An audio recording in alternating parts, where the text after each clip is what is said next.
Le sens de la communication est donné par la réponse qu'on en obtient, quelles que soient ses intentions et ses sentiments. Bonjour à tous et bienvenue dans ce 20e épisode d'Electron Penseur.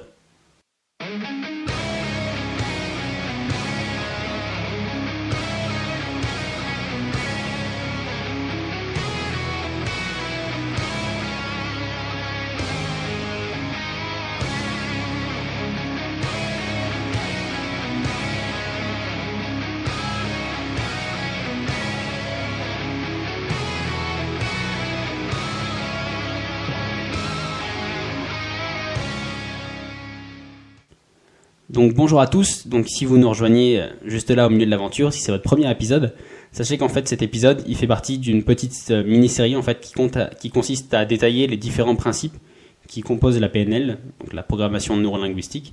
Et donc du coup en fait dans chaque petit article, dans chaque petit épisode, en fait on aborde un concept différent.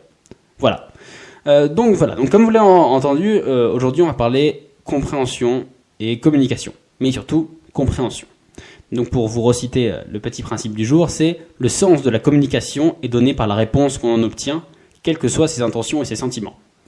Mais bon, on va dire que c'est pas tellement clair, parce que derrière ce concept qui est un peu flou, qu'est-ce qui se cache derrière ? Et bien en fait, il se cache une explication qui est beaucoup plus simple, qui en fait pourrait être résumée en une phrase, qui dit « ça sert à rien de parler si on comprend pas ce que vous dites ». Je sais, ça fait un peu cru, mais en clair, en fait, l'idée ici, c'est qu'il faut parler en ayant conscience qu'il faut se montrer compréhensif par rapport à son interlocuteur. Que, à la rigueur, c'est même la raison pour laquelle les vulgarisateurs scientifiques ils popent un peu partout, donc je sais pas, dans les articles ou à la télé ou sur YouTube ou autre, et ils ont la cote.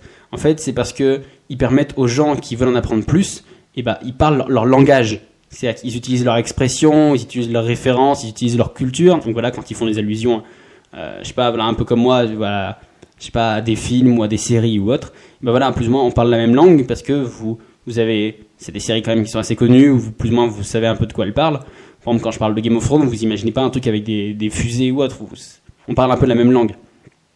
Et donc du coup, en fait, c'est pour ça que les vulgarisateurs scientifiques, ils ont tellement la cote, parce qu'ils se montrent compréhensifs par rapport à leurs interlocuteurs, parce que voilà, finalement, plus ou moins, ils parlent la même langue. Parce qu'il faut savoir que pendant longtemps, en fait, le savoir, il est resté uniquement entre les mains de chercheurs, qui ont publié dans des textes qui sont tellement technicistes qu'en fait finalement les seuls qui pouvaient les comprendre c'était d'autres chercheurs mais seulement du même domaine. Parce que par exemple il y a quelques années, je sais pas, un astrophysicien qui sortait un article, et ben finalement un biologiste, même s'il avait un doctorat, il était incapable de comprendre de quoi ça traitait, tellement, alors que pourtant ils avaient un niveau d'études super haut tous les deux, mais tellement c'était techniciste que même voilà, on va dire les gens un peu cultivés, les gens qui avaient du bagage, et ben même eux ils n'arrivaient pas à comprendre. En fait, l'important ici, c'est de parler la même langue. Et je parle ici, bien sûr, au sens figuré. Si vous ne parlez pas la même langue, c'est un peu compliqué. Mais je parle au sens figuré. C'est-à-dire que vous devez utiliser les mêmes mots, les mêmes images, les concepts que votre interlocuteur il connaît. Et voilà l'espèce de culture que vous avez entre vous. Sinon, vous parlez une autre langue. Et là, cette fois-ci, au sens littéral du terme. C'est-à-dire que là, vous parlez avec des mots, ou avec des expressions, ou avec des private jokes que lui, il ne comprend pas. Donc du coup, voilà, vous ne parlez pas la même langue. En plus, de plus en plus de pratiquants de la PNL, en fait, ils s'accordent à dire qu'il existe plusieurs types de représentations mentales.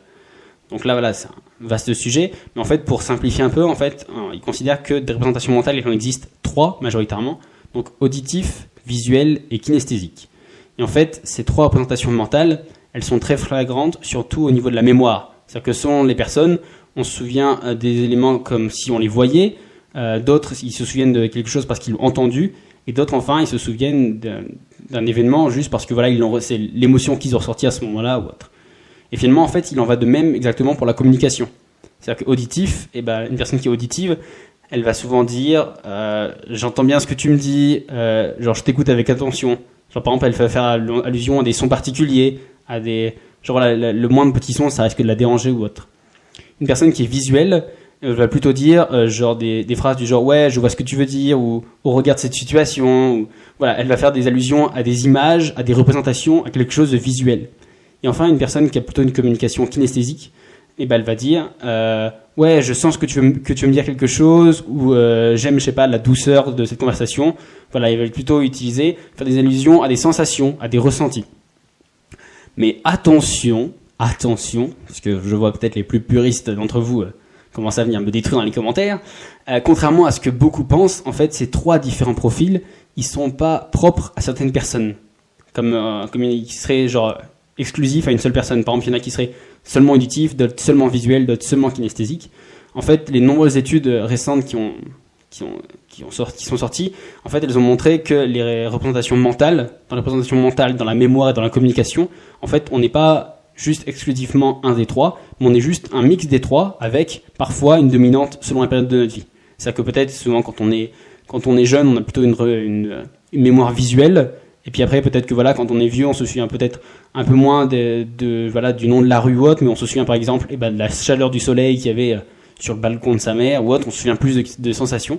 Donc voilà, pour dire que on est un mix des 3 et qu'en fait, c'est juste une qui prend un peu la dominante sur les 2 autres, mais que ça peut changer au cours de la vie.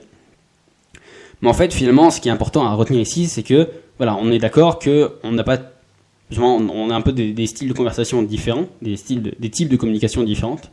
Et qu'en fait, finalement, ces différents profils, ils peuvent rentrer en conflit, notamment lors de la communication.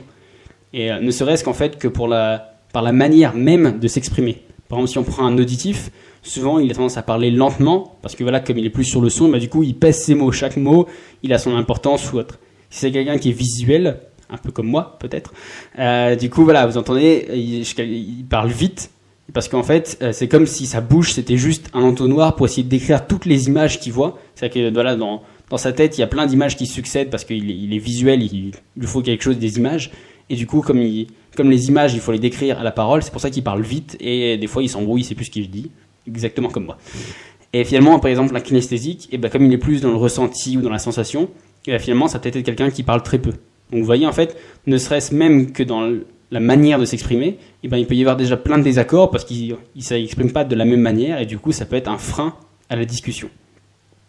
Donc en fait finalement si vous percevez un manque que votre interlocuteur il n'arrive pas à vous comprendre et que genre malgré le fait que vous reformuliez, si par exemple on a souvent ça, c'est un peu voilà les parents des fois quand les gamins les insupportent, ils comprennent rien du tout, et des fois c'est juste parce qu'ils disent oui mais je t'ai expliqué ça 10 fois, voilà je te l'ai montré, peut-être mais lui voilà, peut-être que juste lui dire, ou juste, peut-être au niveau du son, par exemple, si vous l'avez dit 10 fois, c'est peut-être qu'il est juste pas auditif. C'est-à-dire que lui, si vous faisiez un dessin, tout de suite, oui, d'accord, ça me marque, je vois tout ce que tu veux dire. Il y en a d'autres où juste en leur expliquant, ça va leur parler, alors que si on leur montre juste un schéma, eux-mêmes, ils n'arriveront pas à trouver, mais si vous leur expliquez oralement comment ça marche, là, ils vont vous comprendre. Donc en fait, à chaque fois que il y a une personne que vous n'arrivez pas à vous entendre avec elle, ou enfin, pas à vous entendre, genre vous n'avez pas à communiquer avec, essayez de vous pencher un peu plus sur sa dominante, essayez d'aller dans ce sens. Si par exemple vous voyez que c'est une personne qui parle plutôt doucement ou autre, et que vous leur montrez que des schémas, essayez de mettre plus d'arguments au niveau verbal. Essayez que vos arguments ne soient pas des images, mais que ce soit plus des mots. Et donc vous verrez que finalement, en essayant d'aller dans le sens de ce que vous supposez être la dominante mentale de la personne d'en face, du coup vous verrez qu'en fait ça va rendre la communication vachement plus fluide. Voilà, donc en fait c'était le petit épisode d'aujourd'hui, donc pour dire qu'en finalement en fait il existe différents types de communication. Donc voilà, il y en a qui sont prédominants par rapport les uns sur les autres, et que en fait finalement le meilleur moyen de se faire comprendre, c'est juste de parler la même langue que la personne d'en face, et que finalement, pour reprendre le concept de base en fait, ça veut dire que finalement on peut juger de si on a été compréhensif seulement avec la réponse. On peut pas juste parler et se dire voilà, c'est un peu des fois on va dire un peu le défaut de certains profs, notamment par exemple à l'université ou autres qui sont dans les amphis ou autres, c'est juste de parler et de miser sur le fait que ce qu'ils ont dit c'était clair, donc les personnes d'en face doivent avoir compris. Or pour la base de la communication, c'est que deux personnes se comprennent. Donc en fait finalement votre discours, il a vraiment d'écho et d'importance, il a vraiment de sens seulement s'il est compris par la personne d'en face. C'est pour ça qu'il faut attendre que la personne d'en face plus ou moins vous réponde pour que vous puissiez être sûr que vous vous êtes bien exprimé. Donc voilà, donc c'était tout. Donc là, le petit call to action, comme la fin de chaque petit épisode, la petite application pratique de tout ce que je viens de dire. En fait, finalement, la chose qu'il faut retenir, c'est qu'en fait, il faut être attentif, comme je viens de le dire, il faut être attentif à la réponse de votre interlocuteur pour être sûr qu'il ait bien compris ce que vous venez de lui dire. Et que s'il n'a pas compris, si vous voyez que voilà, ça a l'air un peu ambigu, reprenez-le, parce qu'après, voilà, des fois, c'est pour ça que les fameux quiproquos dont 80% de la cinématographie comique française tourne autour de ça. Donc du coup, finalement, en fait, voilà, c'est juste des fois vous comprenez mal ou vous butez sur un mot ou autre que vous interprétez mal. Et parce que là, reprenez-le tout de suite ou essayez de l'expliquer différemment. Genre si vous voyez qu'il y a peut-être un doute que la personne d'en face n'ait pas compris ce que vous avez dit. Et surtout, en fait, ne vous énervez pas. Parce que des fois, on a souvent tendance à dire ouais, il comprend pas ce que je dis, et voilà, il est complètement stupide. Parce qu'en fait, finalement, il n'y a jamais en fait de mauvais récepteurs. Il n'y a que des émetteurs qui ne sont pas adaptés. Voilà, ça fait une image très visuelle, pour le coup. Mais voilà, essayez de vous représenter. En fait, finalement, il n'y a pas de mauvais récepteurs, il n'y a pas de mauvaise personne à qui discuter. Il y a juste, c'est juste vous qui avez mal à amener vos idées, quoi, en fait. Et sinon, donc le but, en fait, c'est d'essayer de réfléchir d'une manière différente. Donc, d'essayer de l'amener d'une manière différente. Et que si ça marche toujours pas, et ben, d'essayer de changer de style. Si par exemple, vous étiez beaucoup sur l'auditif, si vous parliez tout doucement, et ben, essayez d'aller un peu plus vite ou de trouver des images. Et puis, peut-être que si la personne si vous voyez qu'elle est réactive en face, qu'elle comprend mieux ou autre, que ça lui parle plus, et ben, vous savez que voilà, elle est plus du style visuel. Donc, du coup, essayez d'adapter votre discours pour que la personne en face puisse vous comprendre. Donc le petit travail concret du jour, en fait, c'est d'essayer de déterminer votre style préférentiel. Donc, comme je l'ai dit tout à l'heure, personnellement, je suis très visuel. Et donc c'est pour ça notamment que dans mes épisodes, il y a tellement d'images ou d'histoires ou autres. Juste parce que voilà, moi, il me faut des images, il me faut des représentations. Donc j'ai conscience. Mais à la rigueur, dites-moi dans les commentaires s'il y a des personnes parmi vous qui sont plus visuelles et kinesthésiques, il faudrait que je rajoute des sensations ou des sons dans mes épisodes, ce sera avec plaisir. Donc du coup, voilà, essayez de le déterminer pour vous et essayez, pour justement, parce que comme ça, vous saurez c'est un peu facile, on va dire, pour soi, et essayez justement de sonder un peu, genre on va dire, les deux personnes qui vous sont les plus proches. Donc on va dire, c'est celles qui vous jugeront un peu le moins quand vous allez commencer à utiliser des trucs du genre, oui, je sens bien ce que tu veux dire ou autre. Donc voilà, surtout si vous leur expliquez, elles seront assez compréhensives. Donc du coup, voilà, vous verrez en fait, c'est un petit jeu qui est amusant et qui permet de rendre la conversation encore plus fluide et efficace. Vous pouvez vous rendre compte que finalement, vous discutez avec des amis depuis longtemps, et puis que finalement, si vous utilisiez des images différentes ou voilà que vous appuyez sur d'autres arguments, et peut-être que la conversation elle serait beaucoup plus efficace et beaucoup plus fluide. Voilà. Et finalement, pour conclure ça, souvenez-vous du point très important que pour être intéressant, il faut être intéressé. Donc voilà, c'est vraiment en tenant compte du retour de la personne d'en face qu'on sait finalement si on est intéressant et si on arrive à captiver ou à faire passer ses idées ou tout simplement à se faire comprendre. Voilà. Une dernière petite chose avant de se quitter. Je sais pas si vous savez, donc vous le savez sûrement même, depuis 10 jours en fait le monde entier ne parle que d'une seule chose, c'est de l'ultime saison de Game of Thrones. Et oui, puisqu'il n'y en aura plus qu'une, c'est fini. Et donc du coup pour l'occasion je vous ai préparé une petite surprise. Donc du coup en fait c'est juste une petite analyse, donc c'est des petits articles. Donc voilà, vous verrez, ça se lit en 5-10 minutes. Justement, c'était le but, que ce soit assez court, assez concis, pour que ça ne prenne pas trop dans une journée. Donc du coup, c'est des petites analyses qui sont ludiques, psychologiques et amusantes. Donc du coup, voilà où je vais m'attarder sur l'aspect psychologique des des personnages principaux de la série. Et donc plus précisément, pour que ce soit... Parce que voilà, c'est la dernière, il faut un peu se dépêcher.